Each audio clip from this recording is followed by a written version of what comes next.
ರಣಹದ್ದಿನ ಕುರಿತಾಗಿ ತಪ್ಪಾದ ಮಾಹಿತಿ ಹರಡಿದ ಆರೋಪಕ್ಕೆ ಸಂಬಂಧಪಟ್ಟಂತೆ ಬಿಗ್ ಬಾಸ್ ವಿರುದ್ಧ ರಣಹದ್ದು ಸಂರಕ್ಷಣಾ ಟ್ರಸ್ಟ್ ದೂರನ್ನ ದಾಖಲು ಮಾಡಿದೆ. ಈ ಹಿನ್ನೆಲೆಯಲ್ಲಿ ಇದೀಗ ಬಿಗ್ ಬಾಸ್ ಪ್ರೋಗ್ರಾಂ ಹೆಡ್ಗೆ ಅರಣ್ಯ ಇಲಾಖೆ ಒಂದು ನೋಟಿಸ್ ಅನ್ನು ಕೊಟ್ಟಿದೆ.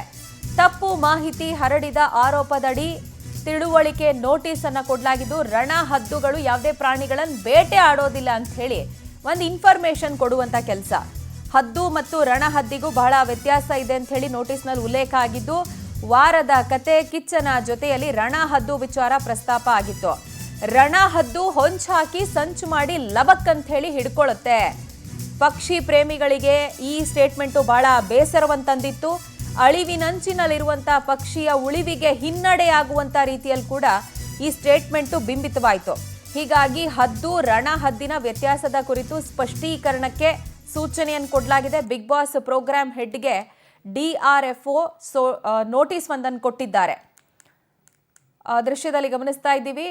ನೋಟಿಸನ್ನು ಕೊಟ್ಟಿರೋದು, ಹೊಂಚ್ ಹಾಕಿ ಸಂಚು ಮಾಡಿ ಕರೆಕ್ಟ್ ಟೈಮಿಗೆ ಲಬಕ್ ಅಂತ ಹೇಳಿ ರಣಹದ್ದು ಹಿಡಿಯುತ್ತೆ ಅಂತ ಹೇಳಿ ಒಂದು ಸ್ಟೇಟ್ಮೆಂಟನ್ನು ಮಾಡಲಾಗಿತ್ತು ವಾರದ ಕತೆ ಕಿಚ್ಚನ ಜೊತೆ ಸಂಚಿಕೆಯಲ್ಲಿ.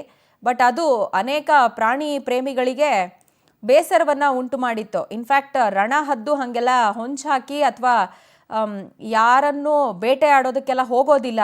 ರಣಹದ್ದು ಯಾವುದೇ ಪ್ರಾಣಿಯನ್ನು ಬೇಟೆ ಆಡೋದಿಲ್ಲ.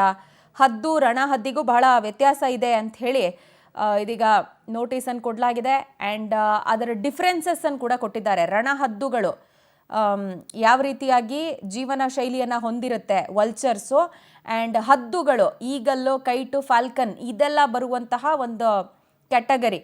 ಇವೆರಡಕ್ಕೂ ಇರುವಂಥ ವ್ಯತ್ಯಾಸ ನೋಡಿ. ಅವುಗಳ ಆಹಾರ ಪದ್ಧತಿ ಹೇಗಿರುತ್ತೆ, ಅವು ಬೇಟೆ ಆಡುವಂಥ ವಿಧಾನ ಏನೋ ಎಲ್ಲವನ್ನೂ ಕೂಡ ತಿಳಿಸುವಂತಹ ಒಂದು ನೋಟಿಸನ್ನು ಕೊಡಲಾಗಿದೆ. ಬಿಗ್ ಬಾಸ್ ಪ್ರೋಗ್ರಾಂ ಹೆಡ್ಗೆ DRFO ಸುಷ್ಮಾ ಅವರು ಇಂಥದ್ದೊಂದು ನೋಟಿಸನ್ನು ಕೊಟ್ಟಿದ್ದಾರೆ.